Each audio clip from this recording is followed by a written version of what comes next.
Welcome back to the Mina Show featuring Lenny.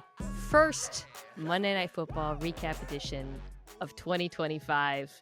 Domonique Foxworth, he's back. He looks thrilled. What a smile. Yeah, you excited to talk some football?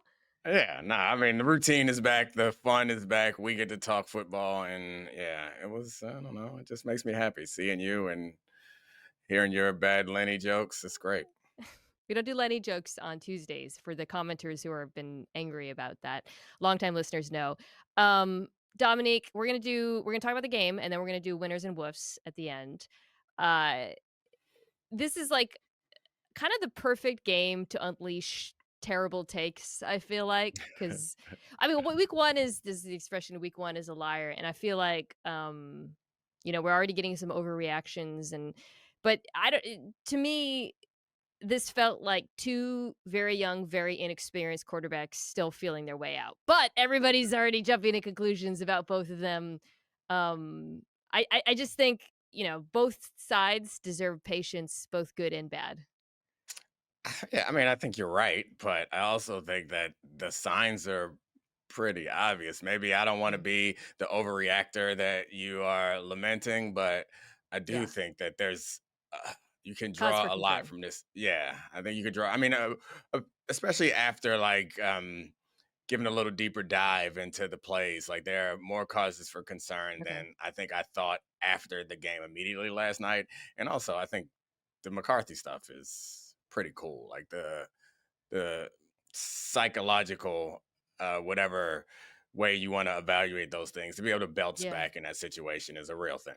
Let's start with the Vikings side. The winners, of course, for 3 quarters, people were panicking about this offense. It was interesting, sort of early on that anyways, we'll get to the Bears side. Sorry. So early on, it looked really, really bad. Frankly, like they weren't able to run the ball well.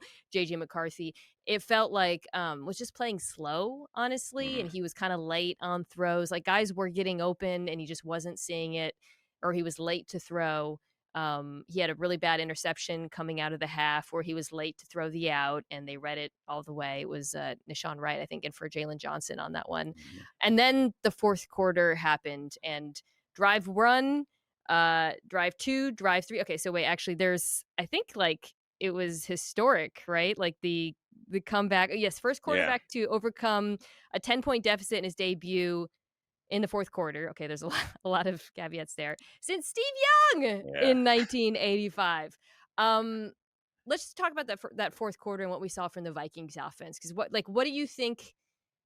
Do you think it was just JJ playing better? Do you think it was the play calling? Do you like what struck out to you about this comeback from the Vikings offense side? Yeah, I think it definitely was a combination of multiple things, which is the boring answer. But I'd start with they started to be able to run the ball a little Yep. bit more effectively, which took the pressure off of them. The defense hung in there all night, which again took the pressure off of them. It just speaks to how the situation matters so much for these quarterbacks. And then, of course, Kevin O'Connell is probably, I would say, maybe the most respected offensive, particularly quarterback centric, like offensive mind that there is in football right now. And the Bears were doing a lot of man coverage in the second half in particular, which maybe they did it early on also, but the successful plays, so many of the successful plays were a result of man coverage. And that's pretty easy. If you got man coverage, the read is 18. Like, it's not that hard. What route is he running? Throw it over towards him. And that's where it seemed like he had a lot of success and even ran the ball, which again, man coverage, it's the right Yeah. thing to do.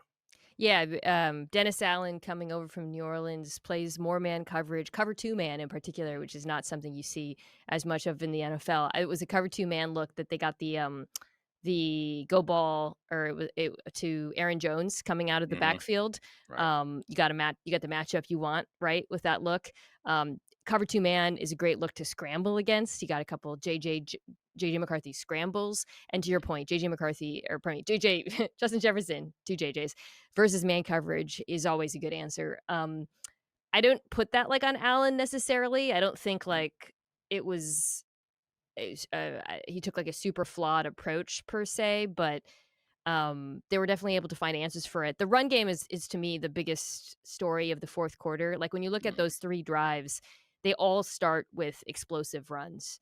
The first run, the one that ends with the fastball touchdown to Justin Jefferson, starts with a super explosive run, and then Jordan Mason, well, I'll get to in a second, fantastic in pass protection on that throw to Justin Jefferson. Second drive, again, a great run, and then you get the PI and then the Aaron Jones vertical route. And then third drive, again, great runs, nice runs, screen, zone read, touchdown. This is exactly what the Vikings like wanted their offense to be. It just was just in the fourth quarter we saw it. The first 3 quarters, I really believe their offseason, improving the run game was a massive priority for them. They weren't good at it last year. The run blocking was sus, so they completely redid their interior of their offensive line. And I think they knew JJ needed it, right? Coming out of a Michigan program where like they ran the ball way more than throwing it, and knowing you want to play action off of it. And when a run game wasn't clicking, the offense looked bad. And again, some of that is McCarthy himself, but I don't think it's a coincidence that, yeah, the entire thing looked worlds better once they were able to run the ball effectively in the fourth quarter. Yeah, I mean, and I think that obviously that there's so many more data points that we're going to get going forward, but for a very first start, I don't know that you could ask for or expect more from a quarterback than, or I'm not sure, short of like Cam Newton type of intro to the league. I'm not sure how you could feel better about it, given that you tested one of the hardest things that I think there is to test, and it's kind of the mental toughness and confidence that a player had. Like he was bad and Yeah. then capped off his bad with a pick six. And I was starting to pull the covers up then. Like, yeah, we're gonna call this a night. I gotta get up early for get up. And then he just started balling. And you're right. Like, I mean, I made the same point. It was also a lot of the help around him, but being able to bounce back from that and play well and not Yeah. be hesitant and be confident is tough. They were more aggressive at the end of the game. And I don't think the offensive struggles in the first 3 quarters, I would not put on Kevin Mhm. O'Connell like, oh, he was constraining. Like JJ was missing throws. He was late on throws. There were opportunities downfield, but it did, I thought, strike me as very impressive, to your point, that the fourth quarter comeback, it wasn't like he was just dinking and dunking. And I know the run game was really good, but it wasn't just like, wow, he popped that screen there was one great screen, but for the Mhm. most part, like he was actually throwing downfield. I thought the ball to Aaron Jones was really nice. He had a couple of really nice throws to the fastball, the touchdown I talked about Yeah. earlier. That was a great, I mean, he's really good at driving it over the middle of the field. I think Aikman mentioned this in the game, the touch is still a work in progress, right? Because so much of this play action offense, they really want you to be Kevin O'Connell and Ben Johnson. They want their quarterbacks to be able to layer balls over the middle of the field, and that was an issue. And I think it's part of the reason why, again, Aikman mentioned this, they were batting balls. Some of that was also just he was taking too long. But you know, this wasn't like a fake offense in Yeah. the fourth quarter. Right. To your point, like he was making aggressive, accurate throws in high leverage situations. And of course, you want him to get to a point where he can operate an offense, even if the running game isn't there, where it's just and it's not Yeah. play action focused. But it's his first start, so like I think the best thing you can do coming out of a first start is like, yeah, that's something we can build on, Yeah. and or we like that, and he's not gonna beat us. And like I think he checked all those boxes. He has something you can build on, and he's definitely not going to be the problem. And he has all the like physical abilities. Like the level of athleticism for NFL quarterbacks is out of this world at this point because JJ McCarthy looked incredibly fast. But then I started Both looking around the quarterbacks, league. yeah. Yeah, I started looking around the league. I was like, yeah, actually, like, I mean, it's kind of a There's lot of them in the league now. there's so few, traditional pocket passers. I can't remember who was on the oh, it was, Evan Williams was the Packers safety who picked off Jared Goff, and he was talking about, Micah's impact and setting up the interception, and he was like, and Goff is like, I think he said, he was like, "We know he's a non-mobile quarterback," and I was like, "Non-mobile quarterback" is such a funny way to put it, but there's so few of them around the league. But yeah, his scrambling ability, both quarterbacks, we'll get to Caleb's side. You really saw them use their legs to good effect in this one. Um, I will say, like, to go back to the run game again and kind of like moving forward, um, to me, that's just something I'm going to be looking at in every game is like, okay, like, can Mhm. they continue building on this? Can they continue improving running the football? I thought Jordan Mason, who they traded for, from San Francisco, you remember? Like, I Yeah. remember liking that trade because the advanced numbers liked Jordan Mason in San Francisco. NGS has that rush yards over Mhm. expected stat, which Yeah. tries to look at actually a running back's contributions independent of blocking. And in this game, he was the only back on either side who had positive rush yards over expected. He had plus 15. But I thought, like, again, in the fourth quarter, he hit a couple of really nice duo runs.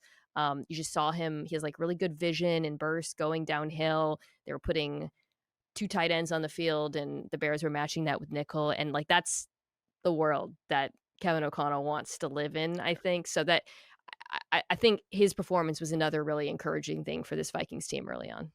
Yeah, I mean, and it always, to me at least, comes down to like, you want to be able to do one thing well to start with, but you also want to be flexible and be able to attack in a number of different ways. And that's the first way. If you can choose anything that you want your offense to be good at, running the ball is the one that I think most coaches would say, give us that. If I know Yeah. I can do that, then we can build other things off of it because it forces the defense. To your point, Dennis Allen wants to play two man. You can't play two man if they're running the ball against you. So a big part of the reason why I keep like I'm kind of like stressing the run games is because the Mhm. contrast was so stark. And that's not to absolve Caleb, but I mean, once a friend of the show, Michael Jr., tweeted, I think the fourth grade, he was like, well, one side can run the ball and one side can't. And like, it's kind of like a pretty decisive factor in this game because both quarterbacks had their ups and downs. JJ was clutch at the end, but the Bears on their other side, because both teams were clearly wanted to get better at it, right? Both teams, it was a huge storyline all season, invested so much in their interior offensive lines. And Dominique, the Bears couldn't run the ball for anything in this one. DeAndre Swift only had 3 successful runs out of 17, which is really bad. Um, the context there, though, that matters is the Vikings' run defense, I think, is much better than Chicago's still. But that was something that really jumped out to me watching this Bears team. And I think it was, well, we can talk about what Caleb did well and what he did poorly. But I feel like when I think about like watching this Ben Johnson offense and thinking, okay, like why aren't guys like wide open? Where's like the, like in Detroit, it felt like constantly they were in like third and short and guys were wide open off play action. Well, you can't do any of that if you can't run the ball well, and they just could not run the ball at all. Yeah, I mean that's going to be a challenge for Ben Johnson to, and it may be just because the Vikings are so good, but to be able to design an effective running game, or to be able to figure out another way to be effective. And this is like one of the differences between coaches or teams who have a good idea or Yeah. who actually are like effective at adapting from style to style. That's what we see, and obviously the Bears are nowhere near a dynasty, but that's what we see from the best teams that are able to put together dynasties in football. Is that you look at them from year to year to year and they're winning in a different way. And so Ben Johnson might have to find a different way to make a productive offense. And the opposite version of that is like the Dolphins. It's like they once that first kind of wrinkle got extinguished, they haven't really found a way to put anything consistent together since. Yeah. It is interesting when like all these like hot young coaches change teams Yeah. and you realize, okay, well, a lot of them are coming from teams with really good offensive lines and really good run games. What does it look like when they go somewhere new? Like I thought, we're not going to talk about them, but I thought the Jags run game under Liam Cohen looked really good. I just watched it this Mhm. morning, and that was an offensive line I had question marks. The Bears run game didn't, and there's like a litany of reasons for that. Again, underestimate under I cannot overstate the Vikings defense, which I want to talk about in a Yeah. second. But yeah, I thought that hurt them. So just to start with, I mean, what a roller coaster for Bears fans. The first scripted drive, like what was going through your head after the first, like in the first quarter, watching Caleb Williams before things went off the rails?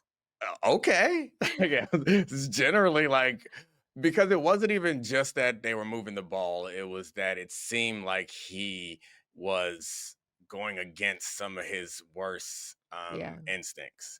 Is like let's scramble around when the play downfield is not doesn't look clean. Let me scramble around till something opens up. But he was like, nope, it's not over. It's not open. I'll check it down. And that was like super encouraging. But didn't last, obviously, because he started to revert back when he got in trouble and the pressure mounted. He started to revert back, and then of course on those early drives, I guess it was the second his second drive, I guess, that he did that magical thing on the sideline. Like that thing is so enticing that allows us all to convince ourselves that he's going to be great, even though some of the more mundane things he struggles with. The how do I put the up and down nature of his accuracy is really hard to wrap my brain around a bit. Yeah, you said it, like, he can make the hardest throws in the world look routine, and then he's missing easy throws over the middle of the field, it felt like. That throw to Odunze, I mean, to generate that kind of torque on the move, he looked like Mariano Rivera, like, it was crazy, and then there was it was actually I commented on this because it was right after JJ kinda laid out the out that got picked because it was slow and JJ's got a fine arm, but he doesn't have a I wouldn't say, like, his arm is not, like, super strong, and then Caleb hit, like, a deep like, it was like an oppo hash deep over to I can't remember who it was, but I was watching that, I'm like, Mhm. "God damn," like, even some of the throws that were dropped on the final Mhm. drive were unbelievable, but it was like every other throw, it would be unbelievable throw, like tight window seam ball, and then just like a spray. And Yeah. then um Deontay Lee posted that it kind of reminded him watching Trevor Lawrence at times, and that kind of triggered something in me where I was like, "Ooh, I kind of." It's actually not a bad comp where there's really, really impressive throws and then just scattershot accuracy at times. Because it was the accuracy, Dominic, that was what's it wasn't like I was watching him thinking, "Wow, he's really holding on to the ball too long," the way I was with Right. JJ early in or I was thinking, "He's forcing it." It was just, like, sprays. I think that's what was so odd about it.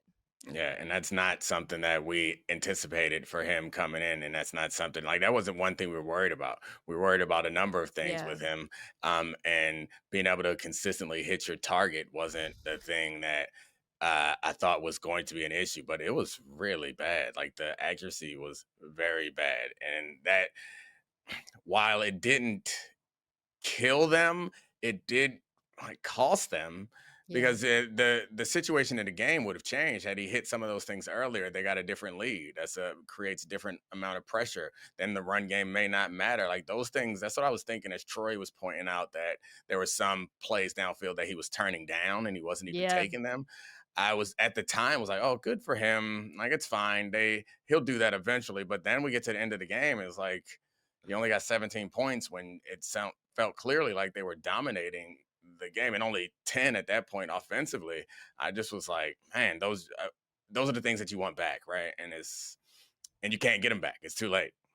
Yeah, there was a throw he missed, up the left sideline that would have been a walk-in touch. I can't remember if it was a Mhm. Dunze or who it was, but, it was just odd, honestly. I don't know how else to put it. Um, Komet made that ridiculous catch up the seam where yeah. that was a not a catchable ball. Like it was a number. I mean, there were probably like 5 or 6 of them that were big plays that they missed. In his defense, and this can kinda get us to so the accuracy thing is kinda irrespective of this, but when I started off by saying, like, week 1 is a liar and, like, you gotta who are they playing? What does it mean? I really think the Vikings defense is one of the best in the NFL still. We did our top 10 off defenses pod, and I still had them I think I had them 5th or 6th, I can't remember. They looked the part in this. Like, it was actually you and I were texting, I was confused in the 1st quarter because it was, Mhm. like, so vanilla. Like, Flores was kinda just playing Caleb straight up, four-man rushes, no weird pressures and sims and creepers and, insane early down blitzes. Um, and I don't know what if that was him saying, Let me take Ben Johnson by surprise because he thinks I'm gonna do all this crazy stuff," Mhm. or, "Hey, we've got these new 2 defensive tackles, Javon Hargrave," who I thought was quite good in this, and John Allen, but it didn't work, and then in the Mhm. second half, he blitzed him on 55% of dropbacks, Mhm. which was very funny. Yeah, I wonder if like I'm sure different coaches approach this differently, and this might be worth at some point talking to some coordinators about how they approach their game. But I think that some of it also was like, I'm fine for this first half to be Yeah. information gathering as long as it doesn't kill us. And like, what are they trying to do? And the thing is, whatever Ben Johnson, I assume, goes into the locker room after the first half and is like, we don't have to change anything. Like we just have to hit these passes, because they felt good about what was going on without scoring a bunch of points. But the Vikings are coming out of the locker room like, all right, this is what they want to do. This is how they're going to attack Yeah. us. Now we know. And I imagine that I always remember this about the Patriots is they'd save a blitz. They'd save something. They'd save a blitz or they'd save an offensive play. They'd save something for the key moment that you hadn't seen all game long. Because once you go through the course of the game, it's like, yeah, we've had 10 third downs. I've already called my best third down play 10 times. And so once you get to the final, most important third down, I already know kind of as a coordinator, like, all right, we've had 10 third downs.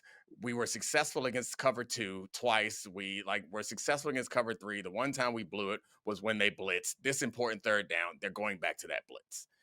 But if you're Brian Flores, you're like, they come out and they're like, all right, we know what they're gonna do. And then you come with the reaction. So like it might have been strategic. Or I guess I mean either way it was strategic, but I was considering that as a possibility. That's interesting. Yeah, I'm interested in that's definitely one to monitor, I think, as the season goes along because he's so creative and chaotic and but they did invest, right, Yeah. in that interior of the defensive line.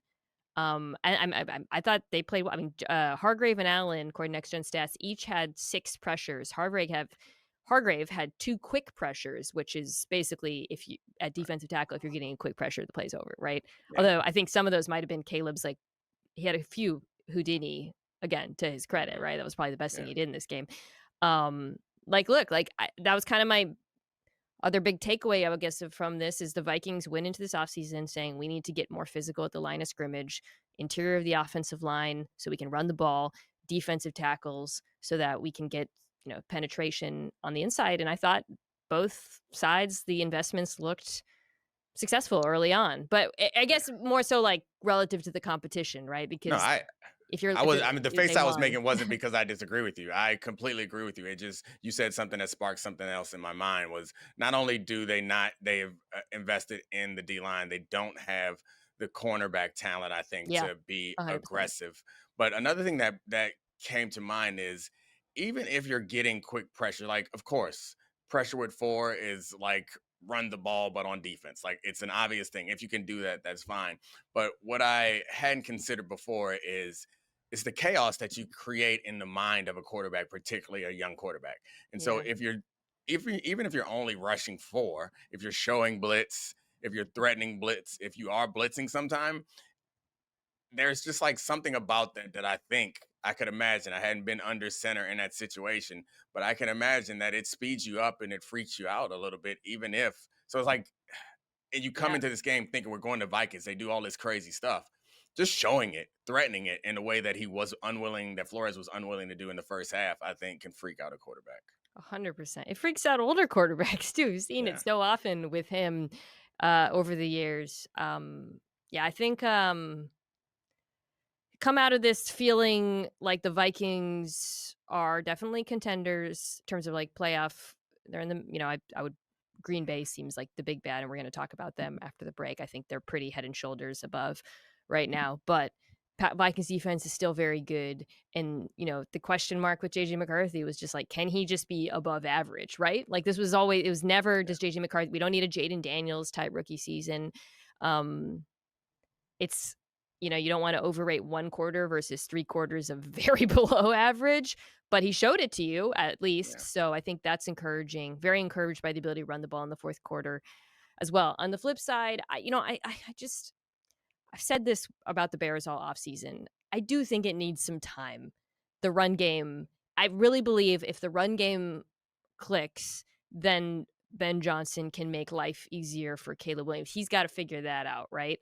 Mhm. Um, and you hope Williams' accuracy will be more consistent, kind of coming off of that. But hope more important than that, you hope that he won't have to make tight window throws because guys will be wide open. So in the way that we often saw in Detroit, I just feel like this is a very, very good defense. I know it's not encouraging for sure the way he finished this game, but I do think context matters, right? Like I think a lot of quarterbacks are going to look very bad against this defense. Yeah, I think that's fair. Like we aren't gonna make our determination on Cameron Ward after he went up against the Broncos. Like it's a tough matchup. I think I'm recording my show right after this one, and we decided on some of the topics. I'm not sure, but I really think that we are. I like to explore just like this idea of quarterback a lot more of what makes a successful quarterback and how we do like evaluate them, because there's some bias that maybe, there's a name for this, whatever psychological bias that comes with the things that you can see or that feel tangible, because there's so many more important things, I think, to the development of the quarterback, but we get so infatuated with the things that we can see and measure, which is always like the explosive arm talent. And this kind of dovetails a little bit with um Cam Newton, second Cam Newton reference, but how Cam Newton made that distinction at one point between like game changers and game Yeah. managers. Is like, I think of that less as a distinguishing factor as much as it's like stages in quarterback development. And there is a like, most guys are managing the game for most of the game. And that's the thing that Caleb has struggled with, is like he has the game changer ability, but he's got to be able to manage the game and then throw the ball to your guys. So like all this overthinking and everything, and trying to evaluate Yeah. their psychological position and how physically talented they are, it's like throw it where it's supposed to go and things might feel a lot differently. Yeah, I mean, that's what Jayden Daniels did so consistently his rookie season, and it was, the big plays, the scrambles, the deep balls were the cherry on top, not the Mhm. entire Sunday. Okay, let's take a quick break. We're gonna talk about the Packers. I'll do the Packers right after the break as my first winner. All right, we're back. The Green Bay Packers are a wagon. Did you do a Super Bowl pick for ESPN.com? I Did they didn't. ask you for one? I'm not as important as you. They I might had have. I just never checked Yeah, I my was gonna say, ESPN I think email. that's more likely that you just don't respond to emails. So I had the Packers coming out of the I respond NFC to your emails. sometimes. I felt pretty good about that, watching them this Yeah. weekend. Whoo! Just the balance on both sides. I don't even know which side to talk about. We can talk about the offense, we can talk about the I mean, they just looked so dominant week 1. We can talk about the defense, obviously this is a big story with the Micah Parsons trade. It looked exactly like we thought it would in terms of, like, the impact that he had on the entire defense. I mean, you're talking about JJ McCarthy and, like, psychological. Did it not feel like the entire defense was like, "Hell yeah, we got Micah Parsons on 3rd down?" Like, there was just, like, a level of Of juice to course. this unit. Uh, I'm sure I'm showing up early on Wednesday and I'm staying late. Like, I feel more like invigorated as a player if as soon as Micah Parsons shows up. And I think that one of the things, that points that I was making this morning on TV, is like how it's so obvious, like JJ McCarthy, things feel different in Minnesota because the quarterback showed up. Defensively, we don't do it as often because it's not like a clear one guy position sort of thing. But there are players that are so good that they have a quarterback's level of impact on the defense. And the magical thing about some of the best quarterbacks in football is it doesn't matter what play you Mm. call, they can make stuff happen. And I was just thinking about how Micah Parsons is going to make so many people so much money. Like Jeff Halfley, get your head coaching resume ready, because Micah gonna make you a coach. And whoever's playing in the secondary, you about to get 2, 3 free interceptions, and they're gonna be 2 or 3 bombs that would have been caught Ugh. that won't be caught because Micah's in the backfield terrorizing the quarterback. It's a great place to Th be in life. How good did Lucas Van Ness look in this game, lined up inside, their cheetah package, or Rashawn Gary opposite him, Edrin Cooper flying down, like, everybody is gonna eat, uh, that much better with his presence. I think they're still unlocking to how they use him. There was one rep where they lined him up over the center, he got doubled. That's something I think we're gonna see a little bit more often, just moving him around different alignments. I will say, and this has something to do with Micah, but also is kind of, well, it's more about the early downs. I mean, and this connects to what I was saying earlier with regards to the Bears and the Vikings. The Lions are a similar offense where, like, they kill you because of the run pass conflict, and they could not run Mhm. the ball in this game. Last year, they had the shortest distance to go on 3rd down of any team, so the run was always on the board. This game, they, were like 22nd or something and 3rd down distance to go, and it was really like it started up front. They only averaged 1.23 yards before contact per carry, which was 27th league wide. They only had one game last year below 2. It was not as bad as that, and that was also against the Packers, by the way, who had a good run defense last year. It was slept on. Somehow, despite losing the greatest run defender of all time in Kenny Clark, this Packers I feel bad. I like Kenny Clark, and I want to Yeah. slander him. That's Yeah. your fault, Jerry Jones. It's your Yeah. fault. Jerry. Yeah. But no, the run defense was extraordinary in this, and stop the run, have some fun. Played out exactly as they thought it would. Yeah, I don't know who I want to give more credit to, or what I want to focus on is the Lions' inability to run the ball or the Packers' ability to stop the run. Yeah, Because like it's a I week don't one want to, thing. Yeah, yeah, I don't want to short shrift the Packers, and I know the history of the Lions' ability to run the ball, but in watching that game, it didn't feel like the same old Lions, which I mean, I know Ragnow is gone and Ben Johnson, of course, but it didn't seem like the same old Lions. And I think that's important because, like, and I know you know this because you follow this stuff closer than anybody I know, but like, Penei Sewell is a great tackle, but Penei Sewell has, like, if people are going to be critical of him, it's about just straight drop back pass protection. And to the point that you made before, that team, we revere their offensive line, but their offensive line is so rarely in that situation where it's like, right. hey, you're Yeah, down by a bunch of points, you don't have a two-way yeah. go, like we know you got to pass. And if they can't run the ball, we're gonna be in It's just world of hurt. it's just true of a lot of the really great offenses around the. There's Mhm. very few offenses in the NFL right now that are really good when they can't run the ball. And even the great quarterbacked Yeah, offenses, the Ravens, the yeah, Bills, run they're the ball. both Yeah, really good at running the football. So it's not just like, wow, the quarterback's doing everything. is Um, it Burrow? Like I guess I mean, didn't they look weren't good good this last week. week. Yeah, I was Yeah, gonna I say, know, didn't look but good this generally, I week. guess I was just trying to think of like last Yeah, year no, the no, teams no, that, yeah, yeah, it's and I guess Mahomes was great on third and long, but like yeah. that offense wasn't Maybe the good one. though. Like you Yeah, wouldn't say that offense is good.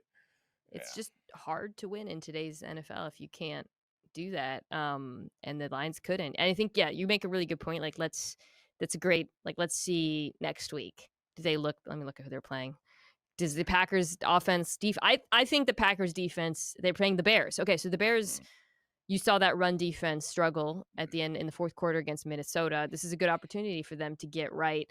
I think the Green Bay run defense is for real, though. I do. I yeah. think the Green Bay still has weaknesses in the secondary, but I think pass rush and the run defense are going to be good to cover up some of that. Offensively, like it just kind of looked like it did when it was rolling last year, like basically the same. The one thing I want to get your thought on, again, this is about the Lions as well. It felt like Matt LaFleur just had such a handle on the Lions' coverages. I mean, they were Yeah. just destroying them in single high in this game, and the Lions didn't really change it up. Do you worry about the loss of Aaron Glenn there, perhaps? Because we talk so much about Ben Johnson, but I'm watching them and thinking, God, they got to do something because they are just getting carved. Like guys were open against this Yeah. defense. Yeah, I mean, I think that it's hard to pinpoint exactly. I think obviously Zadarius Smith in like an effective Aiden Hutchinson will change the way that these things work out. And also Carlton Davis was amazing last season. Them not having that same level of play hurts them. Um, and I guess what are the changes that you want to make? And looking at the way that they played last year, like I don't really think of, and this is not meant as a slight to Aaron Glenn, but it wasn't Yeah. like they were switching up coverages and super confusing. Like that No. wasn't their style. So like that's why I'm sure there are other things that he brought to it that I am unaware of, but like it didn't feel like in that moment. So like prep leading up, Yeah. preparing guys for route concepts and preparing guys for all the things that you do leading up, like they could be missing that for Aaron Glenn, but it didn't feel like they were missing the in-game decision making from Aaron Glenn because I don't think of him as like the guy who is he's not like Brian Flores, I guess. Yeah, no, I agree with that. I will say the pressures or lack thereof is, I think, Yeah. was the big thing that stuck out. I mean, it felt like Jordan Love constantly. Some of that was because I think their play action stuff was working so well and they were keeping in bodies to pass protect. But you really thought with Hutchinson back, they'd be able to get to the quarterback a little bit more than they did in this Mhm. one. And that was a big factor in this, the contrast on both sides and like pressure. I mean, it didn't. I know I was like, you and I remember both had the Packers in our top 10 defenses, and we were a little bit Mhm. nervous about it. Obviously, you feel a lot better about it with Yeah. Parsons showing up. I had the Lions, though, also as a top 10 defense, and now that's the one I'm questioning a bit because I Yeah. really didn't. The lack of pressure was just very jarring in this. Yeah, I mean, and again, it's week one, so as you said, it lies, but Yeah. we'll see. It's also possible they're just going up against a juggernaut, and That, it's like yeah, it is. Yeah, I think that's huge. I think, yes. Okay. Speaking of juggernauts, your first winner. Justin Fields. Yeah, that was What a pretty cool. game, I by mean, the way. yeah. I was glued to this game. Steelers, Jets. And I'm exercising my right to pick a winner on a team that didn't win because I think relative to expectations, I thought Justin Fields Oh, was yeah. incredible. And Sensational. yeah, there are obviously different locker rooms feel differently, but I feel like that's one of the losing locker rooms that feels better or Yeah. like almost good. Is like I guess they're disappointed because they gave away a game that they should have won. They would have felt better. But the huge question and all the tape in the offseason was like Justin Fields struggling, being inaccurate, and us talking about this team was gonna be like an old school like wing T run the ball quarterback. Like he was hitting people downfield with the ball and making decisions. He was doing the things that we thought that he couldn't do. So that was awesome for him. Well, kind of cuts to the theme of this show, which is they ran the ball really well in this one, and it made everything easier, right? Speaking of the Lions brain drain, Tanner Engstrand comes over as the offensive coordinator. I was really interested in seeing what this marriage would look like because I wanted to see if he just tried to copy paste the Ben Johnson offense. Not at all. Justin Fields was mostly, even the play action stuff they were getting to, it was Fields in the gun mostly doing little flash fakes. Or they had RPOs for him, which again, not a big part of the Lions offense. Obviously, a ton of zone reads. He had a ton of designed carries. He had some scrambles as well. He looked extremely comfortable in this offense. Maybe the most comfortable I've seen him in an offense in the NFL. And that's crazy for week one. It's crazy given everything that we heard this offseason. But he was really good inside the pocket. When he was kept clean, he was 10 for 11 for 114 yards and a touchdown. He was throwing to the middle of the field. He was accurate. And then when there was pressure, he made plays outside of structure throwing that I've not like no, it's just not Yeah. we just haven't No, I seen know. from him. It was I know. and I don't mean like bombs. I mean like Yeah. here 10, 15 yards. It's just I was really impressed by both his performance in this game and then also what we saw from Tanner Engstrand, who I thought was fantastic. Yeah, I mean, it's funny how all of this stuff is like, I mean, not funny. We have to bring context to all of the things that we evaluate. But if we're going to look at Justin Fields and all his issues in his career so far, a lot of it can be attributed to surrounding situations. Mm. If we don't have that context or previous information, like what we saw from him would have been one of the more exciting things Yeah. of the weekend, you know? And I was thinking that same thing when I was evaluating Caleb was like, let me try to erase last year from my memory because you add that together and it feels like it skews it in a way that's not helpful. But I think it's hard to do with just about anybody. But in this situation, Justin, I'd be on a high horse if I were Aaron Glenn or anybody over there in the Jets organization because it felt competent and it also felt repeatable. I think is the most Yes. important thing, and that again 100%. goes to coaching around the talent that you have. It's like that didn't feel fluky. Well, a big part of the reason why it felt repeatable is I think the offensive line is legit. And even that was what was my big because when they lost to Oliver Tucker, I was like, oh Mhm. God, this is the whole premise of this team was like ground and pound. I thought the interior played really well in this one against a very tricky Steelers Yeah, front. Dude, yeah. Armand Membu, the right tackle, he was giving TJ Watt the work. I mean, This I was blown away by how good he was. This is where you separate yourself from everybody else in this. Is like I generally was like, yeah, the O line played great. I wasn't coming in here having watched very closely Armin Membu, so I It respect him and I appreciate your insight, but I can't add nothing to it. Like, was flashy. Well, he had some flashy reps in this. I thought. I don't know. what I were the was flashy reps? Well, hold on. What's a flashy tackle rep, Mina Kimes? Like, what's a flashy tackle rep If look it's like? TJ Watt and you're Yeah, stonewalling him, and that yeah, happened a few times, right, that's flashy. It's the competition that matters. He was lined up yeah. against him for most of the It, game. it's impressive and incredible, but that ain't flashy, and you know it's not flashy. Flashy means that anybody who's watching the game just sit down, just random man off the street, sit it down, like, oh, shit, that flash. Membu's kick slides ain't flashing, Mina. Jets fans probably pretty excited about what they saw. It's funny because Rodgers was good in this one. He was, but it's like afterwards he did the like kind of revenge on the Jets. But whatever, fine, he's entitled to it. And I think he played well, but like it would have hit a lot harder if Justin Fields was bad. I Yeah. wasn't watching this thinking like, wow, if only the Jets had Aaron Rodgers instead of Justin. I thought actually Fields was better in this game. Rodgers was, yeah, I know, I right? don't. How is that? I mean, this is not. Just Aaron shows you Rodgers how isn't. how bad Yeah. people are just looking at box scores and who won and who Yeah. lost. It's like if That's you what watch, I was gonna say. It's like I yeah, know this is not a winner loser winners of Wolves for Aaron Rodgers, but like he he won. won. Yeah, Congratulations.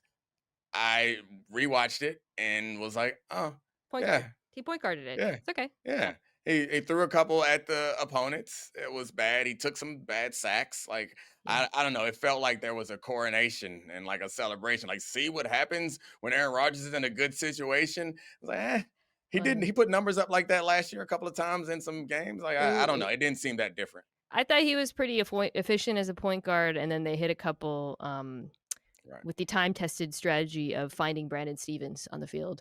Uh, Oh. how is that still okay? I'm sorry. As a cornerback, if you're 6'1" and Calvin Austin, who's my size, is beating you in a jump ball situation, how do you can't come back from that? You can't come back It's from that. difficult. I mean, Austin's really there. underrated, though. I will say I Yeah. like him. I think he's a good No, player. he looked good. I mean, I it's cornerback is hard, man. That's all I can say. Bounce back, baby. They Let's go paid corners. him like millions of dollars. Okay, Bounce back. uh, I'll do my woof first. Mhm.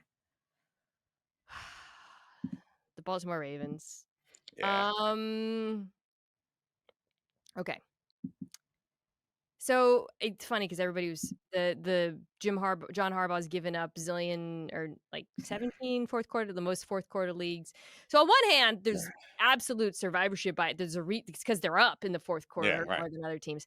On the other hand, it does feel like it happens a lot. So it's not. I'm not going to like be like, oh, actually, like no, this is a team Yeah. that had they got a choking problem. Yeah. It's How, hard to yeah. yeah, I'm sorry. No, as a doctor, Doctor Foxworth, what do you even diagnose when a team has a choking problem? Like, what do you do?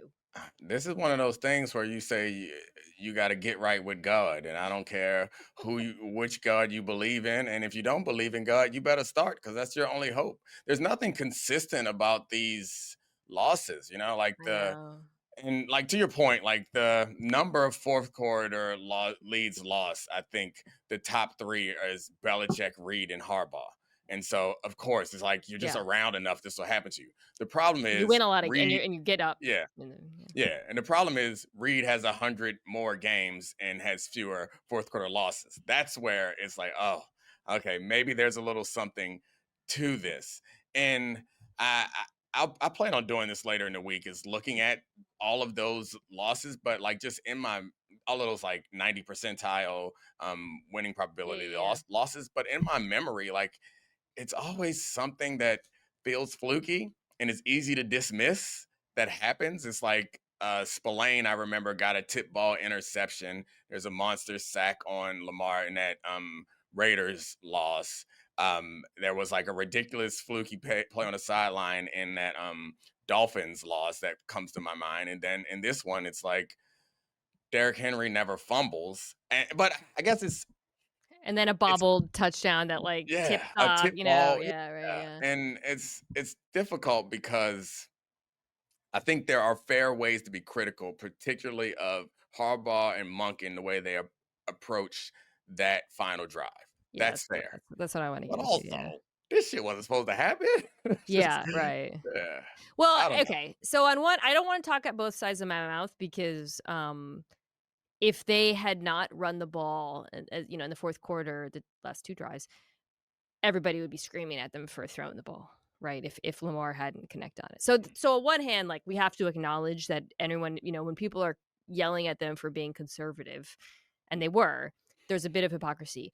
On the Mhm. other hand, first down, you run into a stacked box. Second down, it's a Zay Flowers jet sweep where Yeah, everybody's on the other side of the field. There's no misdirection. So, of course, the entire defense flows to stop it. And then third and short, and then they don't punt, which is another thing we can criticize the yeah, decision to punt. So, I just I do think that those particular decisions are absolutely fair game to criticize. yeah.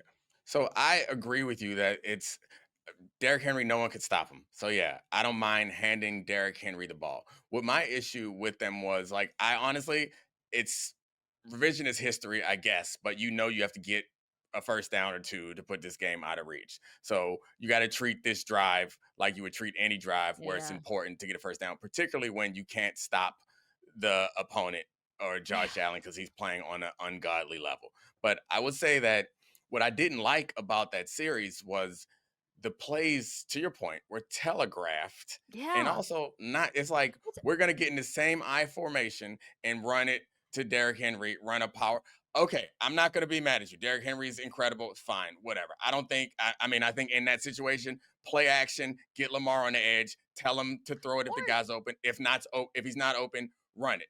Put But someone else in it. Put Justice Hill in it. Like all game yeah, long, Todd Monken was eating their yeah, lunch with misdirection and like multiple guys in the back. So right. I just like, how do you turtle up? So could It's I? not running the ball, it's the Right, predictability that bothered me. And then the right. sweep was an awful play call by And the so way. yeah, that first the run was an issue. And then what bothered me about the jet sweep was the point of the jet sweep is yeah, it's not even running towards those guys, which was a bad idea, but generally like the jet sweep to me works a couple different reasons. One of them in this situation, they stack the box. So Yeah. entice them to Yeah, yeah, stack the box yeah, again yeah. if you're going to jet Yeah, sweep yeah. it.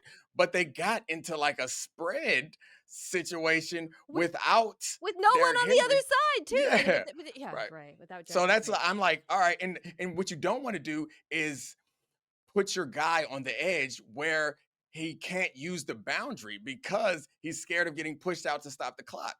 So I didn't That's like a good point. those two calls because you could see as he gets over there, he's like, well, what do I do?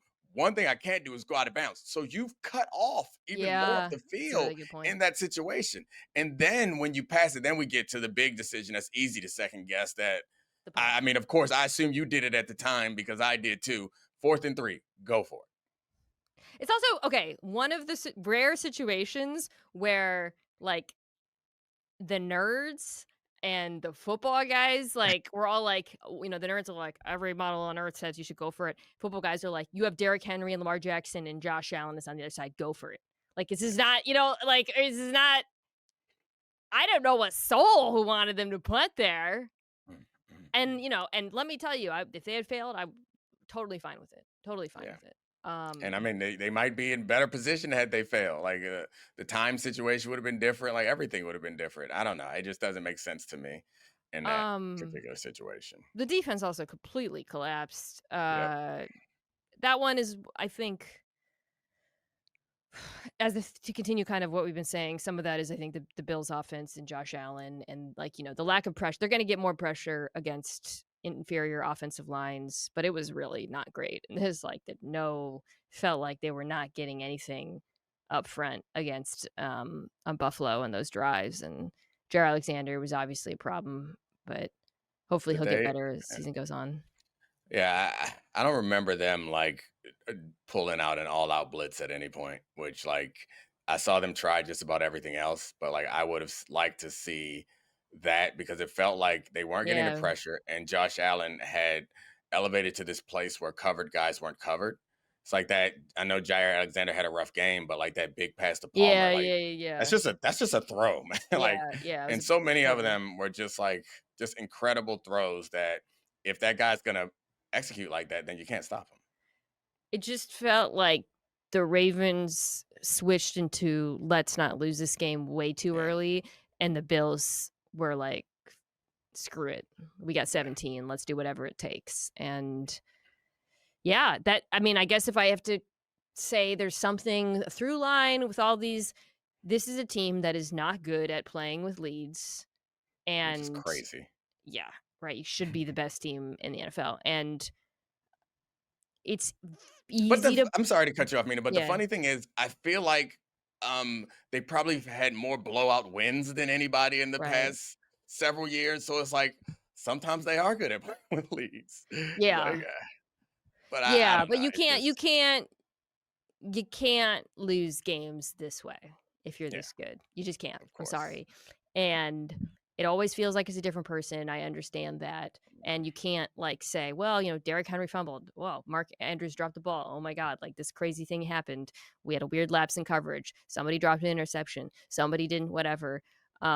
It's not fun to talk about, and the instinct is always just to blame the head coach, who, I think maybe from a conservative standpoint deserves some criticism certainly in this game, but it's just not that simple. And But that's the it's thing. That's the hard it's part is it's nothing consistent about it. Because yeah, if you were to ask me what would you change about the way that they do things, I guess I would say be more aggressive. But actually, the reason why they lost most of these games is because of something like the list of things that you like. What do you have to work on ball security right, yeah, with with Derrick Henry? Like that was to me that was the biggest play of the night. It doesn't mean that you can't rectify it in other yeah. ways, but that's the thing you would want to change. All right. Because even if they go three and out there, they eat up a lot more clock. Like it changes everything. I'm sorry. Yeah, no, it's just, Time for my next Wolf. All right. the Right. foam yeah, a million things had to happen for that to play out the way it did. um yeah, Josh Allen was awesome. Lamar Jackson, awesome. It's ridiculous. All right, we your can Woof. I, Not awesome quarterback play. can I tell you one joke before we go? Yeah. Okay. So on our show, we did a quarterback tiers ranking, Okay. and our top tier of quarterback, Charlie made Josh Allen and Lamar Jackson the top tier running backs. He named all his tiers, but I commandeered that tier and renamed it Plessy Ferguson tier because they're separate but equal. uh I thought you'd like that. All right, Bo Nix is my wolf. I don't know what his tier is. Yeah, it's bad, man. Like the This is um bad. I didn't watch this in real time. yeah, you it's worse when you don't watch it in real time, I feel like The because tape is really yeah, ugly. yeah. It's very ugly tape. The two interceptions, I mean, three turnovers is wow, that defense is good. It's like, because the Broncos defense, because you're not supposed to win if you give up three turnovers. The interceptions were like pretty unfortunate and bad decisions and what are like play action crossing route, big play crossing routes. And he's throwing it into the cover three corner on both. I guess it was a cover three corner once, and then it was like a curl flat defender, I guess, who undercut those things. It's just like that's who you're supposed to be looking at, you know? Yeah. Like, and that's those interceptions are tough, and then you can't fumble the ball and give up pressure. I think it was 2nd and 9, so like I wanted to shoot him some bail and be like, "Oh, it's third down, trying to make it happen." Like, no, 2nd and 9, and those are just bad, bad plays. It felt to me like the Titans had a good feel for what they wanted to do, which is to say, like, the Bo Nix offense with Sean Payton, where, you're rolling him. It's a lot of boots, a lot of screens. It's not, um, and he was really rattled instead of, as you said, like, not like moving off of stuff when they had his number. He just was locked in on making the bad decision a few times in this game. It felt mental to me, like he hadn't progressed in terms of like, okay, cool, I got to move off of this, or I got to check it down to my feet or whatever, scramble. Um, he was also just really rattled by pressure. Anytime they got close to him, it was just bad. That's concerning because the Titans defense is not the Broncos defense. Like, he made them they looked awesome in this Yeah. game.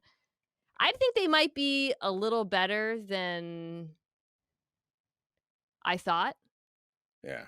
I like but they're them. not Day doing a good job there. yeah. What's going on with Legarius though? Like, do you know what's they didn't play him? Yeah, I didn't. I mean, there's nothing. I thought Yeah. maybe you had the inside No, scoop no, because you it know was always a everybody, but question mark whether he'd actually, like, play early in the season. God, the he's healthy. DTs. I'm sorry. Never mind. Yeah, Yeah, no, no, no, defensive tackles. yeah, Jeff Simmons was just Mhm. I mean, the Bo Nix though. Like, I think we should focus on that a little bit more because it wasn't even just like I think what's concerning is there is a Bo Nix hive that is censored in Denver mostly, which I love Denver.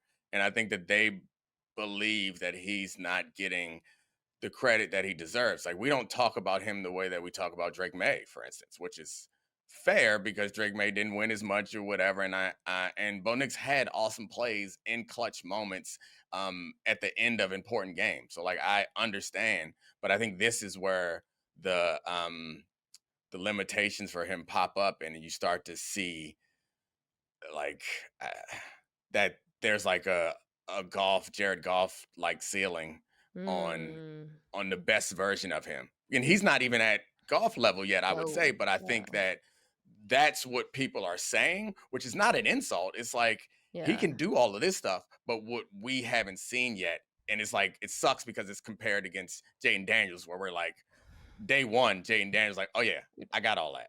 Can I say something? All of the class of 2024 struggled Mm. this week outside of I hadn't watched the Jane Daniels game yet, so I'm not Oh yeah, gonna watch it. He didn't struggle. oh, yeah. Like, Penix he had some good plays, but there were ups and downs. I Yeah. haven't talked about that game. We talked about the 2 who played last night. They both had ups and downs.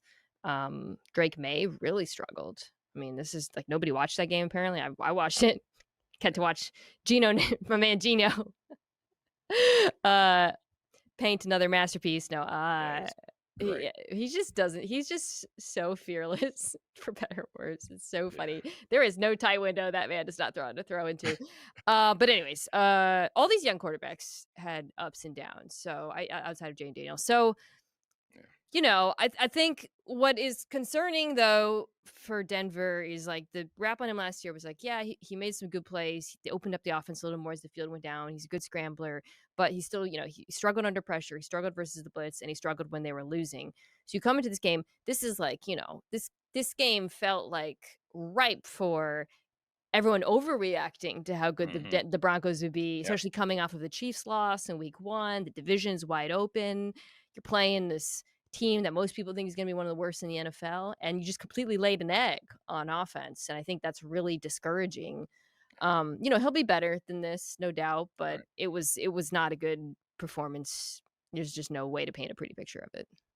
Yeah, I mean, I think that's the part that I think is it's early in his career, so like he might develop all these other things, but Yeah. I think that was the major criticism and like the tension point between like Broncos supporters and other people who are like slow your roll is like that limitation or that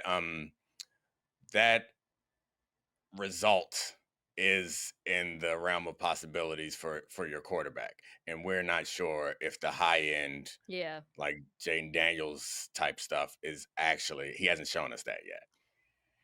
Yeah, my fellow Asian American Jane Daniels is Oh yeah, you see that? grandmother, great Great grandma, grandmother, great great grandma. grandma is Japanese, right? What a pickup for us. Oh my god. Yes. I mean, I Uh, saw that. It was hit pause and everything. I texted it to Dave Chang, he's a big Commanders fan. The pictures of him with the grandma. And you know what? I looked at him again and I was like, I see it. no, of course you do. Now you Now I do. see it. Look at Yeah, his look at his yeah. eyes.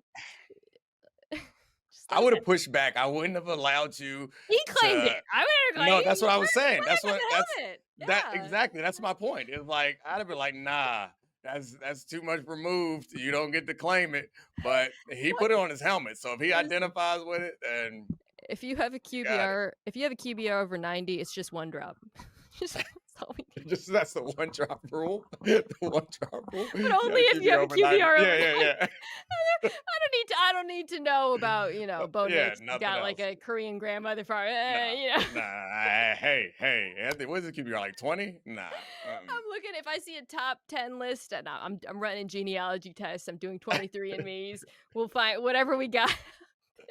They're calling him Jayden Daniels' son. All right, well, they can call him that. I will not be calling him that. I'll just call him Jayden Daniels. I hate to say it, but Tua, you got demoted from the AAPI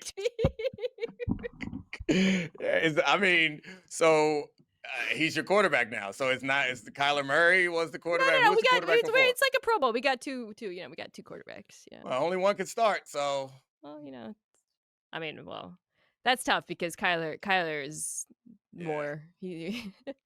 Oh no! Ho! One drop. No, not like it's not. We're not out here grading levels of Asian lineage. Like, yeah, it's last week before we found out about the Japanese sticker on the helmet. Last week, Kyler was the easy starter, right? It would have been Kyler, yeah. They got to hit him, like, for the Olympics when they make it a sport. We needs like a Naomi Osaka situation. We need some sponsors to step in. Toyota, throw all the money at Jayden Daniels. Yeah. I would love that. That sounds great. Poor Jay. I just imagine Jayden Daniels out there. Yeah. Well, I mean, they actually do like of the foreign countries. Japan's one of them that actually does like have some interest in football more than Because I was gonna say that there was gonna be like him out there with a bunch of people who don't know what they're doing, but like they actually do have some football culture in Japan more so than a lot of other places. I think there's some other Japanese players in the league. The long snapper on the Browns, Japanese, is a big revelation. Yeah. We got more Koreans though with Kyler and Kyle, but the team is rounding into form now. That was a big piece of news in my world. I forgot what I was. Who's the captain? I don't know about not of that mixed field goal. Tough week. Yeah. I think Puka Nacua is our captain. It's AANPI. We need the NH and the PI to fill out the trenches. The whole offensive line. Although actually, the Broncos center I found out is part Korean. Hold on, Luke Wattenberg. This was brought to my attention recently, and so yes, he is. His mom is Korean. Shout out Luke Wattenberg. I didn't know that when I put together the roster. I forgot what we were talking about. Bo Nix, tough. Tua, tough. Justin Fields, electric. The Jets might be my league pass team now. Yeah, I mean, I'm rooting for them. Yeah, they are fun. I mean, Aaron Glenn's fun. I like Aaron Glenn. Very likable guy. Okay. We will be back next week to recap another Monday Night Football game. Go check out Domonique's show, the Domonique Foxworth Show, wherever you get your podcasts. I will also be on later in the week as I tend to be. And I'll be back with my division preview on Thursday morning. I'll be back with my week 2 preview. Gosh, I'm still, it's early for me too. In the morning.